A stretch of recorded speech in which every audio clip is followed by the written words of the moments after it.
Designer blouse தான் தைக்க போகிறேன். பேக் பார்ட்டில் சென்ட்ரு மார்க் பண்ணி எடுத்துக்கோங்க. 1 இன்ச் 1 இன்ச் போல் தள்ளி தள்ளி மார்க் பண்ணிக்கணும். அதுக்கப்புறம் saree கிளாத்தில் 1 இன்ச் போல் கிளாத் வந்து கட் பண்ணி எடுத்துட்டு அந்த கிளாத்தில் தர்மோகோல் பால்ஸ் வச்சு நீட்டாக கவர் பண்ணி நாட் போட்டு எடுத்துக்கணும். இந்த மாதிரி எத்தனை நம்ம அந்த 1 இன்ச் மார்க் பண்ணியிருக்கோம்ல, எவ்வளோ பீஸ் வேணுமோ அந்தளவுக்கு பீஸ் வந்து எடுத்துட்டு நாட் போட்டு ரெடியாக எடுத்து வச்சுக்கணும். இதுக்கப்புறம் ப்ளவுஸில் நாட்டுக்கு ரோப் வைப்போம்ல பேக் சைடு கட்டுறதுக்கு, அந்த ரோப்பில் 2 இன்ச் அளவுக்கு எடுத்துக்கணும். இந்த பால்ஸ் எவ்வளோ ரெடி பண்ணியிருக்கோமோ அந்த அளவுக்கு அந்த நாட்டு எடுத்துக்கணும். இப்போ வந்து நான் லேஸ் வைக்க போகிறேன். 1/2 இன்ச் லேஸ் வந்து எடுத்திருக்கேன்.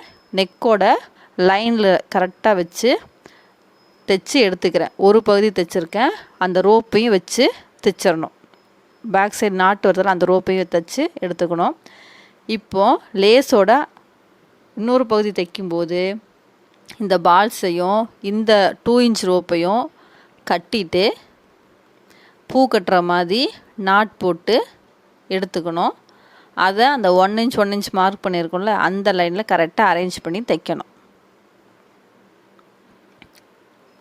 கரெக்டாக அந்த மார்க்கிங்கில் வைக்கும்போது 1/4 இன்ச் போல் எக்ஸ்ட்ரா விட்டு கட் பண்ணிவிட்டு லேஸ்க்கு அடியில் அந்த பால்ஸை வச்சு தைச்சிட்டு வரணும்.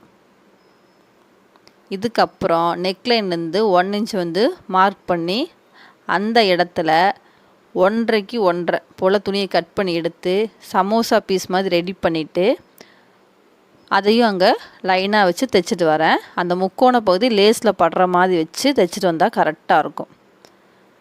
அந்த எக்ஸ்ட்ராஸ் எல்லாமே சமோசா அந்த ஷேப்பில் இருக்க எக்ஸ்ட்ராஸ் எல்லாமே கட் பண்ணிவிட்டு லேஸ் வச்சு தைச்சா ஃபினிஷிங் இந்த டிசைனர் ப்ளவுஸ் வந்து ரெடி ஆகிடும்.